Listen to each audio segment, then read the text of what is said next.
Bashir Abdul Malik. I guess now I'm introducing Sharif Abdul Malik, my husband. We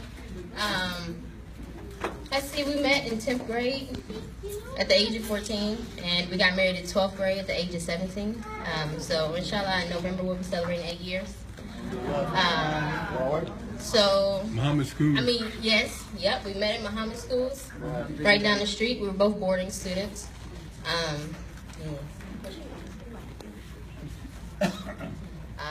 So this is our 4-year-old. That's our baby. So I think looking at Sharif, I don't know. I'm not a talker, so we'll see. Hopefully this goes well. But I think we can all just look at Sharif's life, his actions, his outward, and just kind of understand what type of person he is. And that was the type of person that I was attracted to in 10th grade. Even myself being 14, I didn't have the intention of looking for a husband. But when I found him, I knew he was a husband, the person that I would want to be with. So we started that whole process, which is a whole nother story. It was a very interesting story. But, alhamdulillah, Sharif is a type of person, a type of man who picks up the charge. If he's charged to do something, or if his heart or his mind or his spirit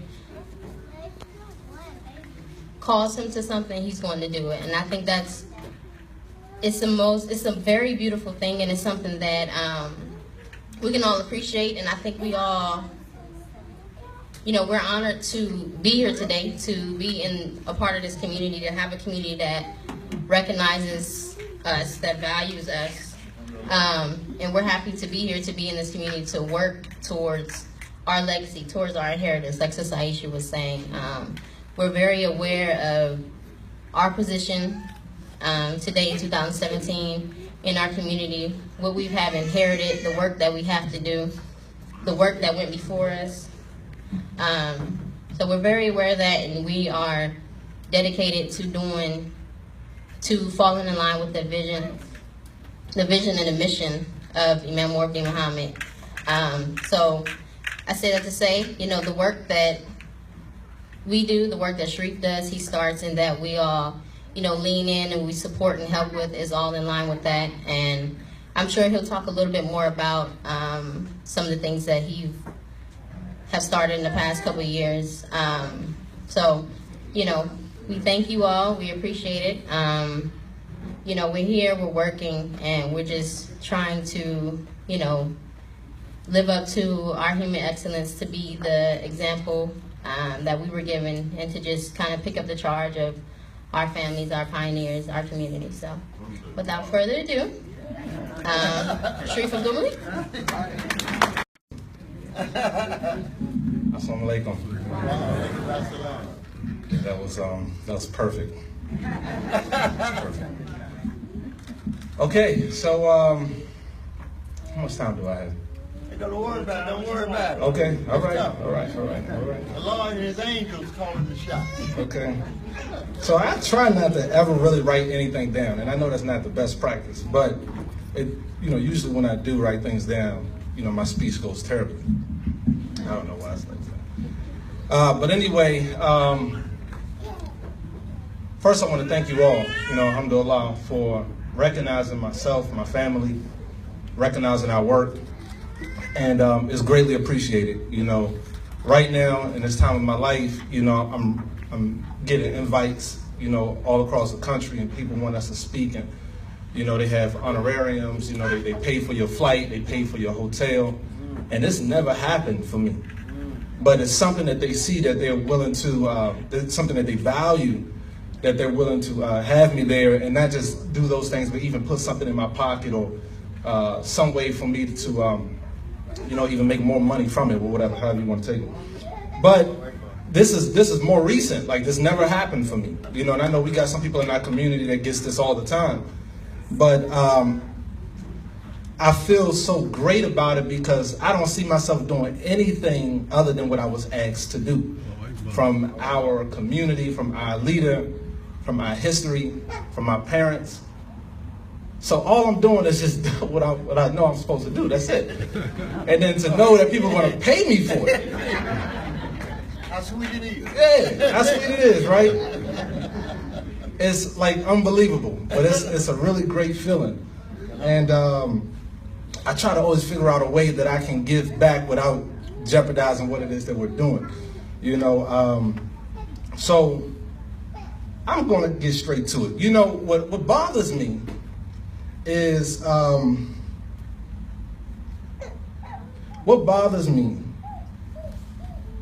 that I know for a fact that those who came in my generation, for a fact, that the reason why a lot of them went astray is because they wasn't grounded in our community.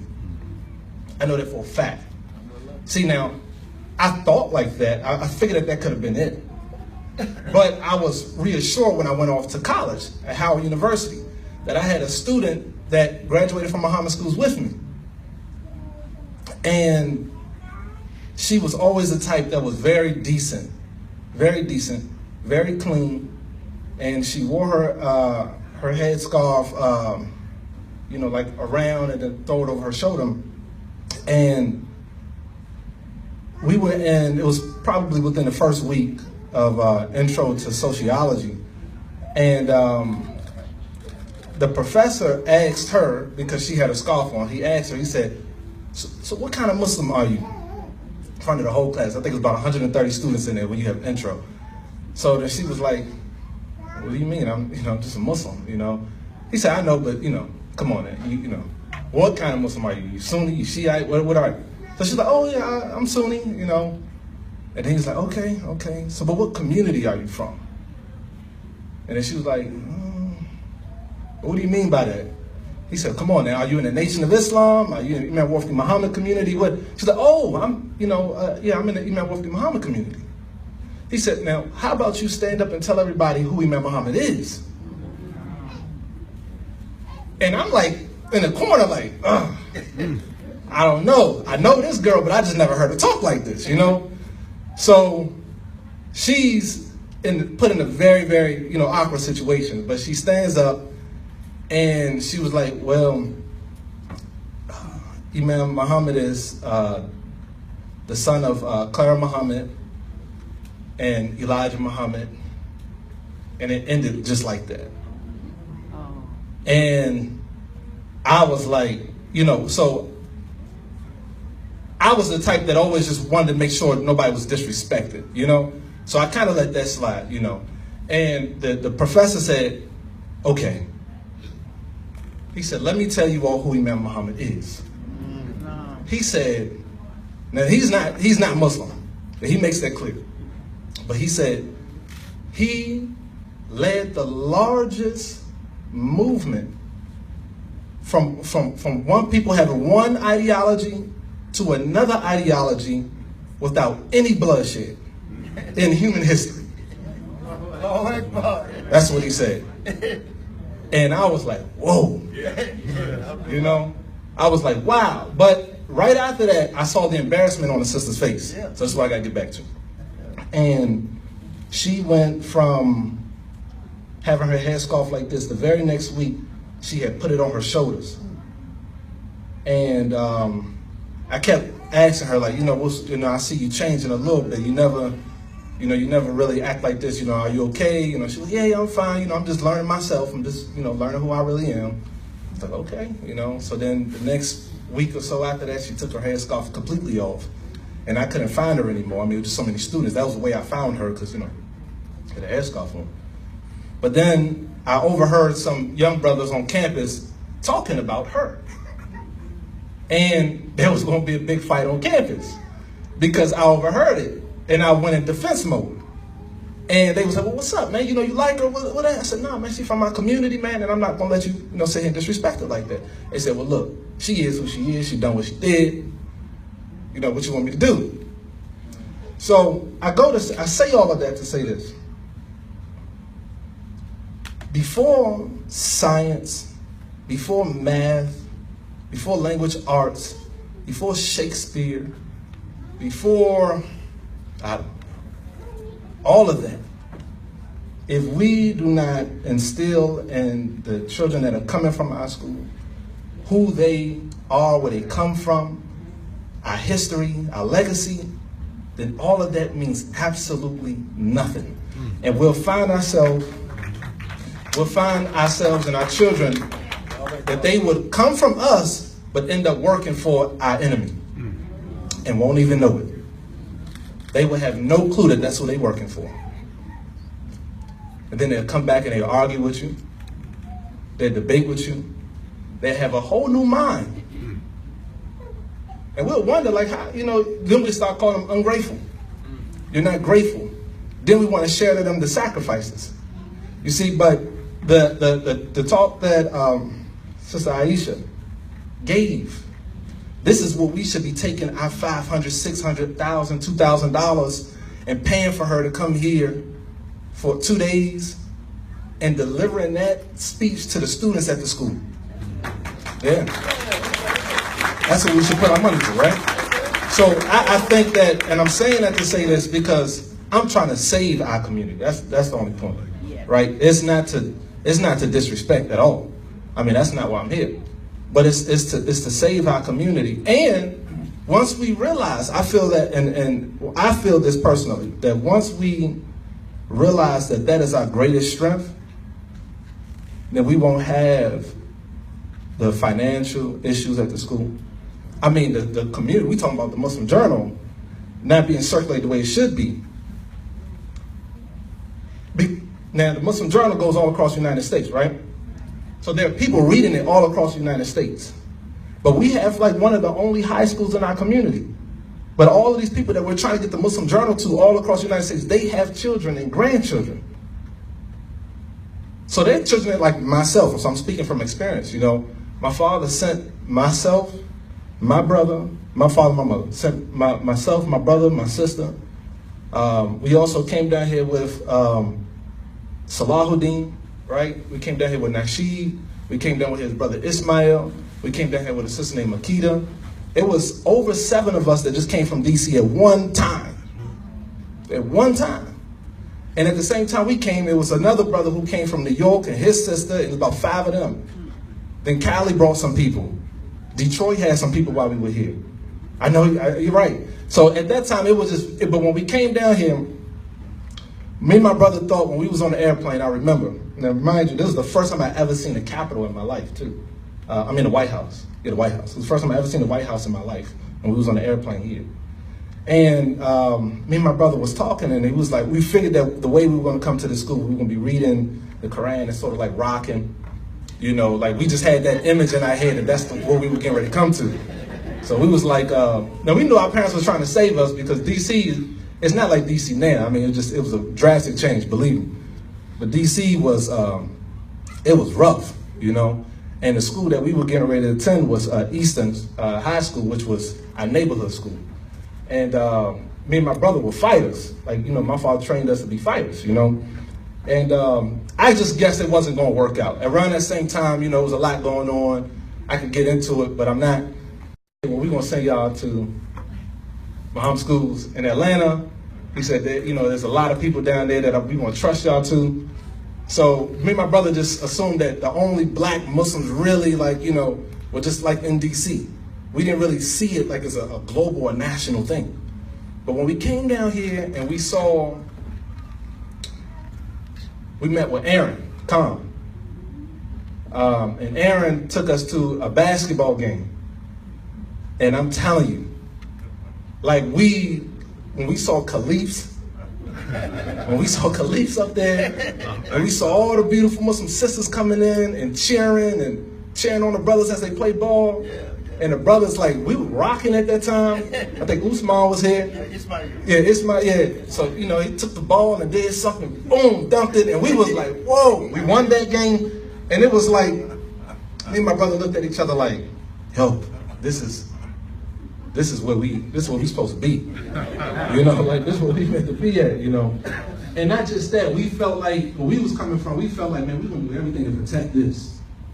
You know, we would talk about it at night, you know, and I remember one game, you know, it was a sister that was disrespected here, and it was one game we went to, it was far out, you know, far out in Georgia. Right. And they had, you know, they called her a nigger and some other little names, while they was playing basketball. Man, you know, we was like, no way they coming out alive after this. There's no way. Nobody can tell us nothing. There's no way that they gonna make it out. So we all planned how we was gonna do it, right? That's right. I was there. Yeah. So we all planned how we was gonna do it. But I'm just saying that was our spirit. And not to get into too many details, that was our spirit. You know, and I still have that same spirit today. It hasn't gone nowhere. You know, and I meet with people all across the world who appreciate that. You know, and that alone I feel is our main marketing material here for this school. You know, when you say that the school is learning how to grow their own crops and feed their own stuff, this is like a new program that we have at the school now. That they've grown their own crops and eating organic, and you know, they have techniques to keep to have natural pesticides and, you know, keep bugs and et cetera away from the food. Like, don't you know that people will send their children from all around the world to just be a part of that one program? That's how serious it is. You know, when you say that we have, you know, drumming courses or martial arts, and these are a lot of extracurricular activities, you know. But even if we were to take with the sister who came here, we was trying to plan for the future of the school from KIP, she said that, you know, one of our greatest marketing strategies would simply be to pretty much pick up our community philosophy, our history, and make that like a part of our main curriculum. So I don't even know if she's Muslim. I don't think she was. She is? Okay. But for her to say something like that, right? For her to say something like that, and to her to have the knowledge that she has on that level, it's like, what are we waiting for? Right? So, you all know my work outside of school, you know, with WeBuyBlack.com. I love my work, but it pains me, it really does. It pains me to be in that field and then have to come back to our school and see it in the condition that it's in. And I tell my father, something I battle with all the time, I tell him, I said, Dad, you know, I let this whole thing go. And I would just go to the school. And I will work. That's my spirit. My son. He always trying to do something to make me laugh, you know. That's funny. But anyway, you know, that's my spirit, you know. But I know I have to strike a balance, you know. And I wish there was more young brothers here today because, you know, I signed up for the school. And I told her, I told Dr. Khan, you know, I'm willing to give a part of my time to work at the school, you know. And she saw that it was Islamic studies. You know, it's not that demanding, so it's only 3 hours out of the week. But alhamdulillah, it makes me feel a little bit better than what I felt at first, you know. And while I'm there, you know, I told her that my intention was to teach Islam's Climate for Business Success. Will come straight from that book. This will be sort of made up, Islam's Climate for Global Leadership. And there's a few other ones that I want to teach. But I was thinking, I said, well, you know, these are strong marketing materials if that was to kind of get out. You know, like, how you speaking like on Facebook? You know, and I'm going to try this, you know, try to reach out to some of the people on Facebook and let them know, like, you know, this is like a new course at the school. Also like a module under a course at the school, and you know, this is some of the things that we're going to be talking about and teaching on. Because I understand the importance of that, especially now.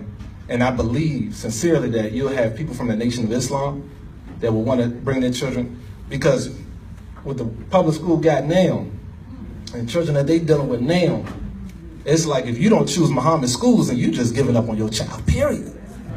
You know? Unless you're doing something, you know, homeschool, or you like right there with them. But if you just sending them out to the public, you giving them a public mind. And that's like death. And that's our biggest marketing material. we expose it. We put videos out like that, right? That will bring, I mean, we would send so many people here. The cookbars that Imam Rashad is giving, I'm telling you, that is not just for us here. It's a lot that I want, because in the field that I'm in, I said, okay, I gotta stick to the business part. But if I wish I could just say something, you know. But if that got out, like, you know, we put money, like advertisement, you know, you can put Facebook. Again, you could boost that on Facebook. It's called boosting. You know, you could put $100, $200 out there, and then you can have a little button right there that says donate. And if that gets out to everybody in the world and they really like what was said, they'll donate. You put $100 or $200 in advertisement, make it $2,000, $4,000, $5,000 back. And then we get our message all across. You know, so this is just coming to me now, but I'm just thinking, like, this is, our Imam Muhammad left us with global leadership. Global leadership. That is just not for us right here in these walls right here, you know. If we see it that way and we operate it that way, then we'll die. It's like keeping a baby in the womb. You know, the baby gonna die and the mother may too. You know. So I want you all to know that I'm not really talking to you all here. I'm hoping that this is recorded, because I really want this to reach those that are at the school, you know, the students, you know, so I hope it is. But if it's not, I'll be there and I'll say it again. But at least I want to let you know what I'm talking about. You know, this is what you know me, this is what I'm going to talk about. I'm going to talk to your kids about, your grandchildren about. You know, is that when I was growing up, I heard so many stories about my father, about when he came into the Nation of Islam. And the brothers, so he was too young really to be a fruit. But because he already had 2 kids and everything like that, you know, and he was very street smart, you know, they just brought him on in. And I found out that, you know, my father didn't want to tell me any stories, you know. He kept a lot of the nation stories away from us, me and my brother, a lot of them. And the stories that we heard came from people in the community. They'd pull us, man, you know, your father, man, he was a top soldier, man. And they said, you know, I'm gonna tell you this one story. They say, you see that big old building right there? I said, yeah. They said that big old building had a mural of Jesus Christ in the Last Supper. And they said that, but under it had prostitutes, drug dealers, and a bunch of winos that just sat there all night. They said one night, your father came with his paint bucket, got on a ladder, and painted that whole building white. Now this was on a big mega church, or big church in DC. So the church members were highly upset. So my father had to like go and hide out for a little bit. But I'm gonna tell you why he told me he did it, because I heard the story, I think from somebody else, but I came back to him. But he told me that he did it, he said, because there were brothers that were going to hear Elijah Muhammad speak. And he couldn't make the talk. But while they were there, he still had the spirit within him to do something where he was at. So while they were there, he picked up the charge to go ahead on and paint that building. You know? Now we got, in Atlanta, we got a big old billboard. I don't know if y'all seen it. And it's called Drag Queen. Did y'all see that? I think it's on like 75 South. North South 75. Huge, big old billboard. Black man, black woman. Just like, what is it? You know? And that thought came to my mind. What my father did. Sure did. Now, if something happened to that, it ain't me. I just put that out there. It's not me, you know. But I ain't painted, you know what I mean? But it brought me back to that spirit, you know, that's what would have happened. You put that up there, this is what we're going to do, you know. But it's fighting the schemes of Satan. It should be, for me, it's like, okay, I don't have to do that. But what about having another billboard up there with a beautiful black family? next to it. Even if it costs double, let's put it right next to it and make another comparison, you know? And probably put, if you like images like this, donate now. I think it works. You know, I think it works. So,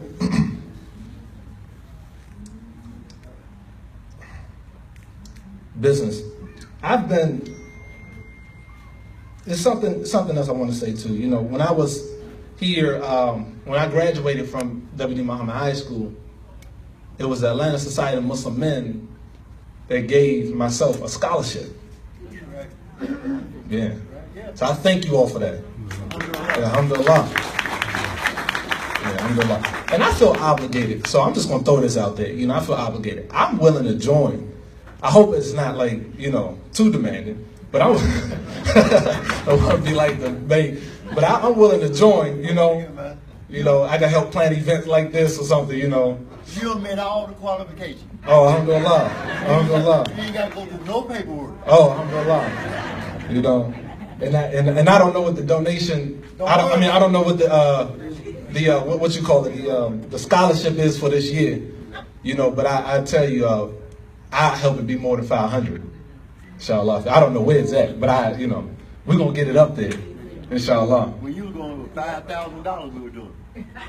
5,000? Yeah, when you would I think it was 500 I got. I don't know who y'all gave 500 to. Or 5,000 to. One me. 45 was somewhere else. Oh, okay. Yeah, right. Went somewhere else. So the most that we've given is $2,500 for one student. Oh, okay. Alhamdulillah. Okay. But yes, Sharif, you need to sign a membership sheet. We got it here for you. Now, I'm gonna make it clear. I didn't say I was gonna double it. I didn't say nothing. I just said it's gonna be a little more. That's my language. Well, alhamdulillah, you know. Sound like they owe you something, though. Right. I missed a little bit of that. But see, back during that time, we were doing $5,000. The top person got $2,500. The second one got $1,500, and the third one got $1,000. Okay, I must have been like the underdog type of. Didn't even make the cut, you know. I didn't make the cut at all, you know. I'm doing a lot of giving me something though, you know. It helped out, I'm sure. But when we got married, me and my wife, when we got married here at the school, you know, it was a changing point for the community here, you know. There was, you know, Allah really showed His mercy for this community at that time, you know. And I could bear witness to it now, you know, more than ever.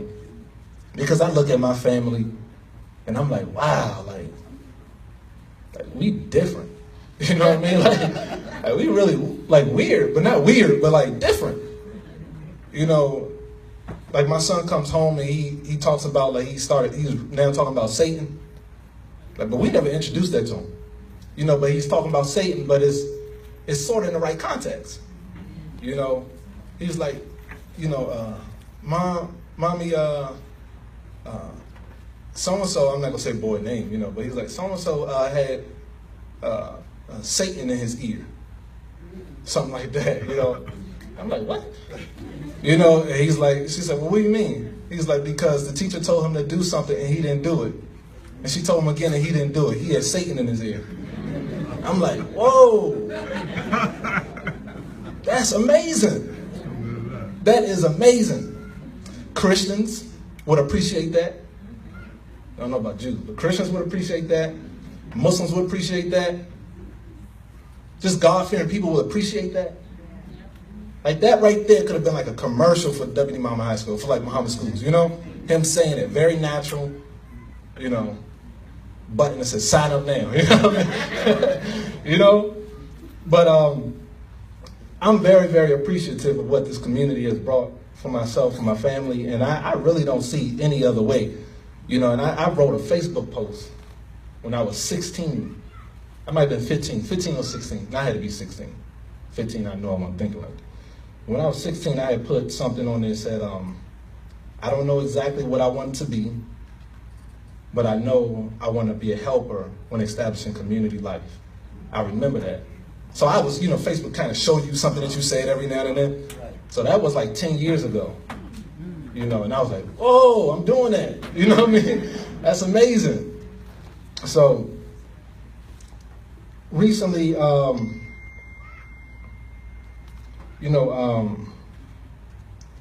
We Buy Black has, WeBuyBlack.com is an online marketplace for black-owned businesses. We recently opened it up for services as well. Allah has blessed us to hire 2 people in our community full-time. It's been almost a year for them. And I could only see it growing from here, you know. And I talked to my wife and everything. I said, well, you know, this is my first pick. We'll find those in our community that really fit.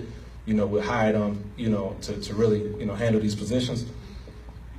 And I was struggling because I was having issues with these programmers that I was having, you know.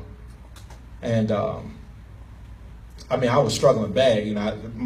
Sometimes when you all didn't see me, it's because I was working like 3, 4 in the morning, and then I would get up, you know, take my son to school, and then go back to work again, you know. But when I was doing that was for like a year, you know. But while I was doing that, it was only because I had overseas programmers. But my ideal pick would have been to have a black person here in America. That would have been my ideal pick. So I had to go a year and a half, 2 programmers, full time, you know, 8 hours a day, every day a week, sometimes even on the weekend, for a year and a half. And just last 2 weeks ago, I had a guy who came on, and he did a free audit for me. He showed me where the website was very vulnerable, where, you know, we wasn't really capitalizing on our marketing, where we wasn't handling SEO correctly. And he just showed me so many different things. And he was like, you know, this is free for you.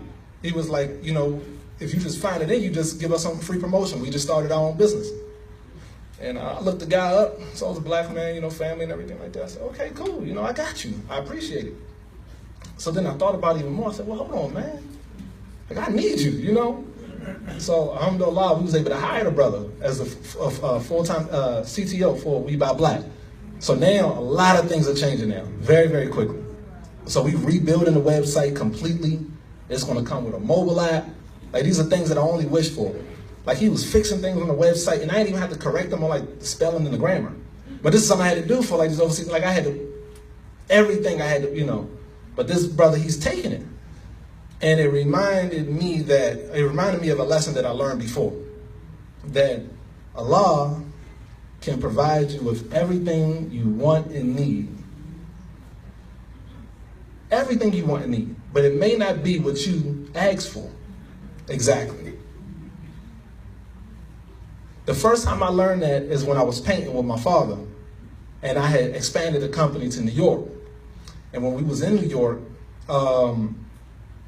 I had just closed on a nice size contract, and I didn't have no workers there. It was supposed to paint a mansion, and I had like absolutely nobody to work with. So in DC, you could wake up 7 in the morning, 8 in the morning, you go to Home Depot, and it's like so many people out there ready for work. Now, that's not the best way to choose, you know, people, but that's like last option for us, what we were doing. But even in New York, 7 in the morning, nobody out there. All the Hispanics work together, the Italians work together. So I'm knocking at the doors, you know, knocking at the people I knew, the Italians. I'm like, come on, man, you know, work with me now. I don't even work with Hispanics, they ain't want to work with me. Nobody. So then I'm like, man. And here it is, me and my wife, we was like broke in New York. She knows it. Like, it was like, it's not good. But I had too much pride. I wasn't going to call my parents. I ain't called my parents for no money. And before then, you know, so I was like, I'm not about to call them. And you definitely ain't going to call your parents. It ain't about to happen. There's no way. So I'm like, man, like I'm trying to figure this out. You know, so I'm like, okay, cool. So this is what I'm going to do. I went out there, couldn't find nobody. So I remember I said, well, I got to put trust in Allah. I said, this contract, this ain't for me.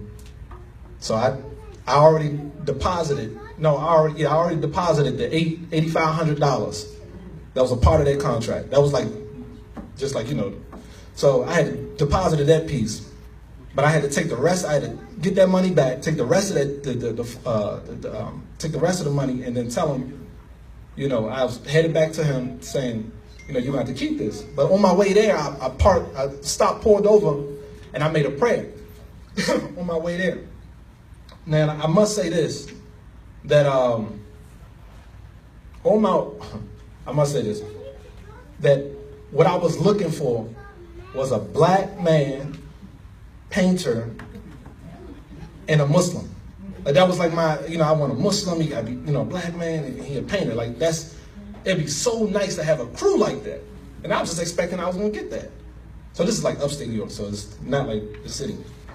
So I'm like, I couldn't find a black man, I couldn't find a Muslim. And I told the guy, man, I was like, listen, man, you don't even know you don't have to know how to paint. Just come with me, man. I'm gonna pay you. He was like, nah, I'm good. Couldn't find nobody to do the work. So that was like the order, right?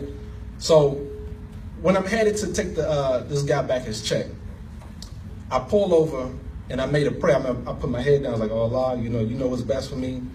You know, I just want to do what you want me to do. You know what my bills look like. You know, I said, so I'm just going to, you know, turn this thing back in because I can't steal this guy money, you know. I could have, but I wasn't, you know. So I was like, let me go ahead on and get this man back his money. So I looked down and I saw an envelope. I said, I got to take this back to my father. I got to mail this to him. I said, well, I'm already over here. I'll just mail it right now instead of going all the way out there where the guy lived at. So I went over to the plaza, huge parking lot. It's like the Atlanta parking lot times 10 maybe. It's like huge. Just imagine that. And there was no cars in sight except for one, really, really far. And I saw the guy, he got out of his car, black guy, and cornrows in his head with some glasses. So he started walking over to the post office, the area. And I said, when he got close enough, I said, well, I'm not about to go all the way in there. I said, he already headed in there. You know, I'm just going to ask him if it's open. So when he got close, I rolled down my window and I said, excuse me, is the post office open?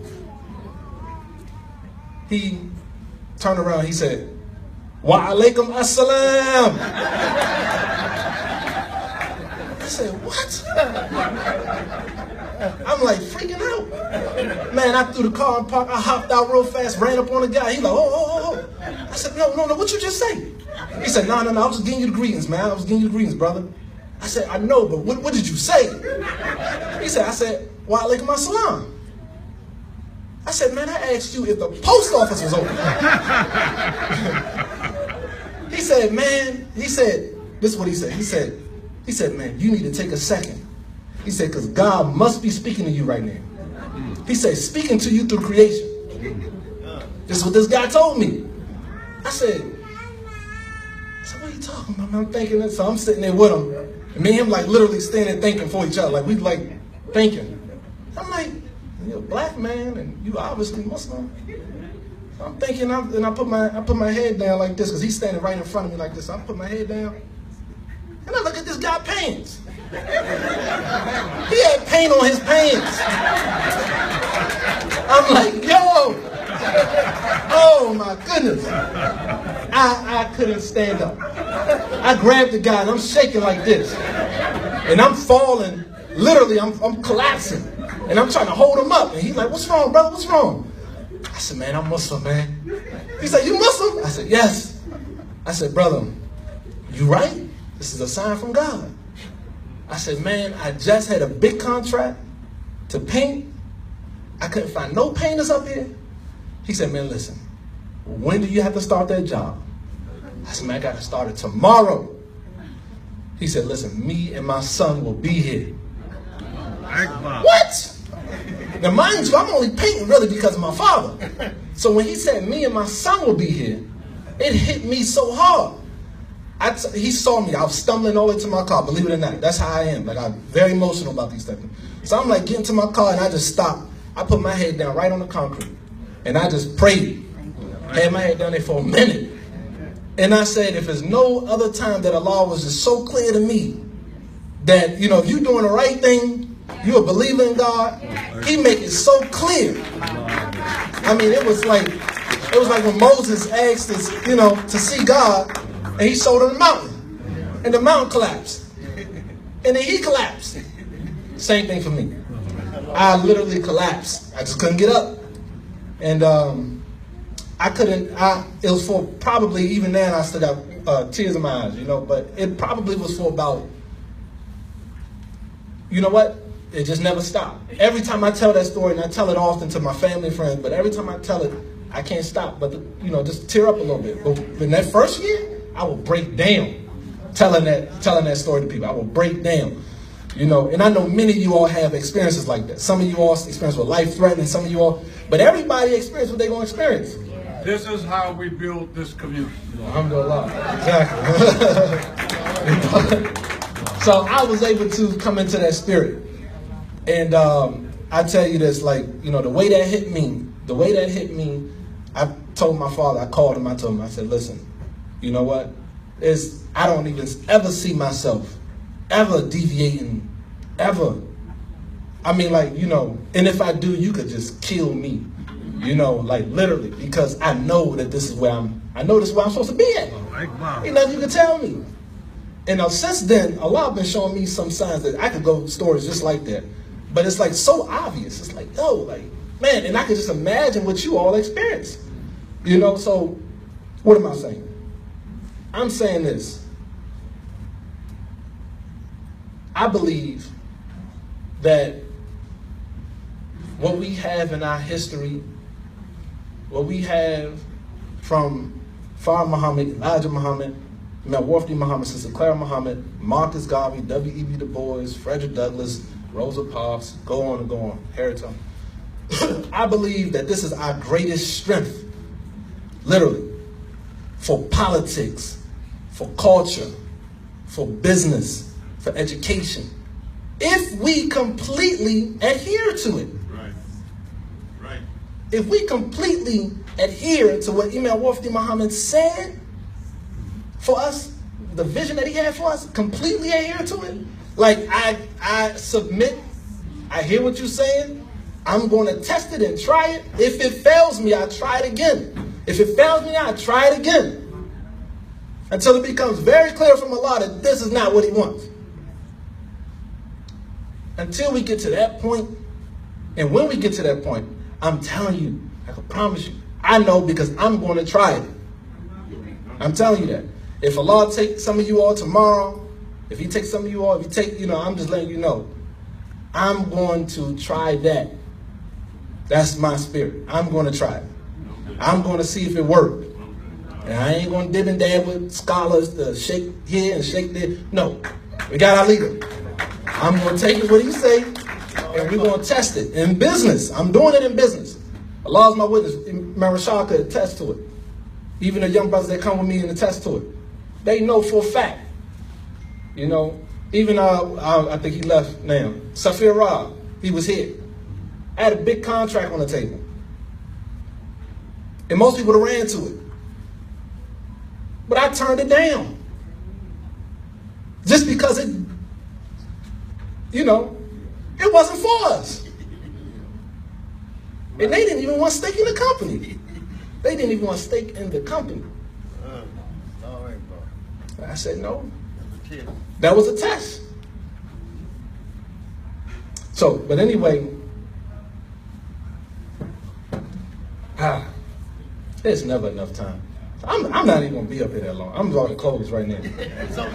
Okay, but I know, you know, everybody got their day to go to. But one thing that I said that, you know, if I write it down, I just want to communicate to you all that, you know, you all could count on us. You know, you all could count on us, and if something was to happen to you, you can go away in peace. I'm telling you, because you know we charged up, we fired up, and we ready to live for this community, not die. We die too easily, but you know y'all did the dying. You know, we just got to live for it now. You know, but we willing to live for this community. I'm telling you, you know, there's no money, there's nothing that can cause us to run away or disrespect what we got here. You know, and for our brothers that take money and value this prestige, value, you know, whatever you get in this outside world before you value what we have here. Oh, You can't say that, huh? Forget you. Forget you. Can't use you. Can't use you. So, assalamu alaikum. Get her to mention that one little point when she was talking about that brother who said it should have been him and everything else. It shows you how names make a difference. You know, Sharif knowing his name is Sharif, that makes a difference in her life. Her brother's name is Socrates. Whoa! That's why he thought he should have been the one. Socrates. Amen.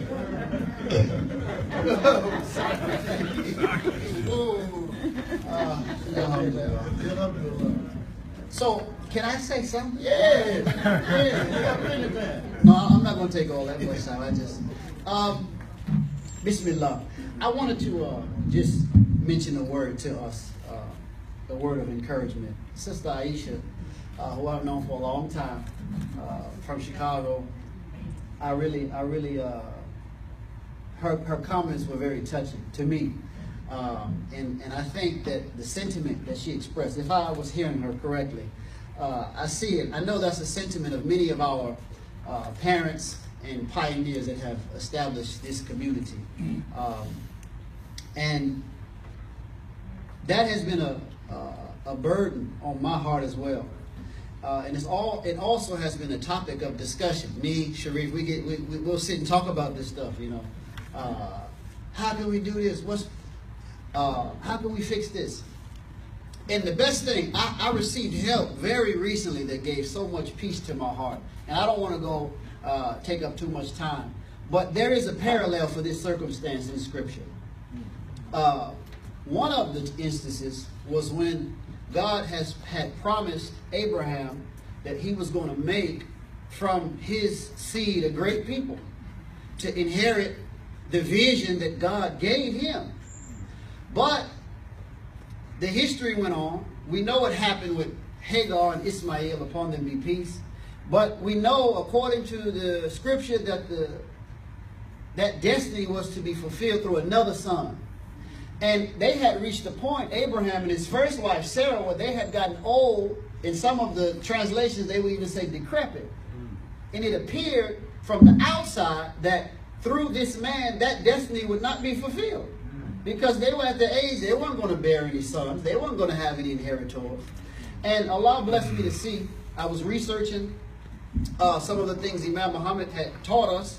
And Allah brought great peace to my heart because I saw in that a parallel for where we are. We know, I don't want to take too much time, but we know that this language has reference to a broader picture when you have leadership and you have a community. And sometimes a community can appear barren. It can appear in such a way that there's no leadership coming out of that community that inherits the mind and the purpose of that leader. So that's what was there in that situation with Abraham. Here's Abraham with his wife, but there was no son. There was no future being produced. So it appeared that the mind and purpose that God had given to Abraham, it wasn't going to live beyond that generation. But then we know the story. The angels came to Abraham in his tent, and Sarah, and they announced to them the good news of a son. And it was such a wonderful thing that Sarah couldn't even believe it. She laughed. And the angels had to remind her, are you laughing at the will of God? God can do whatever he wanted to do, what he wills to do. So I think that, and I listen to language from persons outside of our community, communities outside of this community and how they see us. We're seen as an old woman bearing no children. And the mind and purpose of our leaders hasn't produced offspring. But Allah has blessed me to see in my own soul, from my own mind, and from my experiences, they're completely wrong. Allah, that's his way. And it happened with in the beginning of Surah Al-Maryam, where Zachariah, he's praying for the same issue.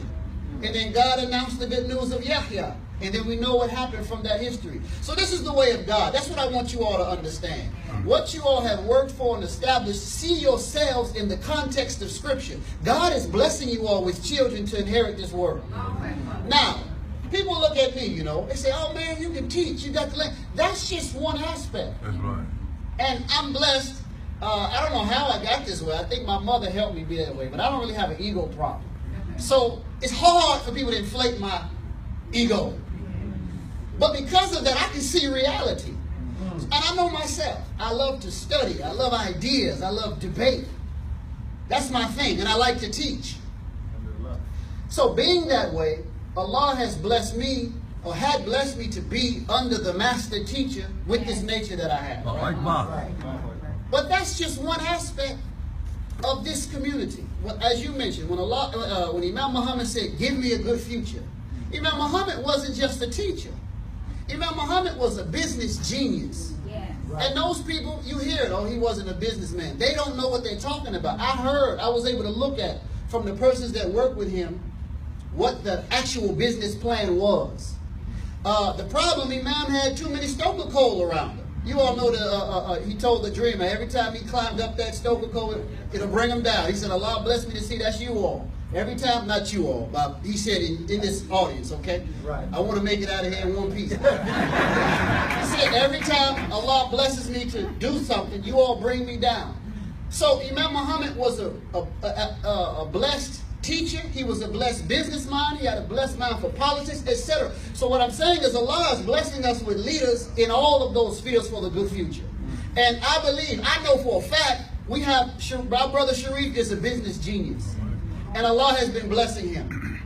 I know that for a fact. So while I may be able to teach, that brother, I consider him my business leader. And I'm saying this on purpose. This is how we have to grow. That's just the tip of the iceberg. He's being bashful. And I understand he has to be. That's business smarts as well. You don't show all your cards. But we sit, he shares with me his ideas, his plans, and unlike most of our business people that I know that's in our generation, he's the only one that I know that's planning for the financial upliftment for the whole community. The only one I know. May Allah bless him and increase him. Ameen. So I know that. So when we have persons like that, it's not for them to say that, it's for people like me to say that. I have to tell you all that.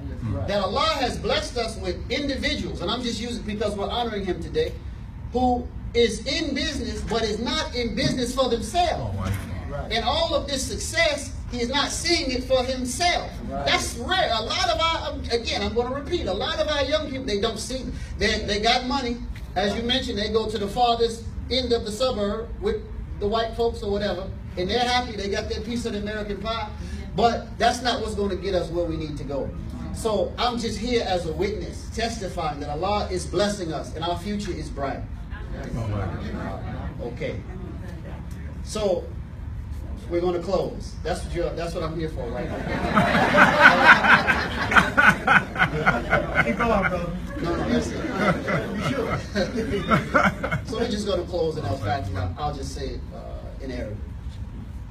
Bismillahir Rahmanir Rahim.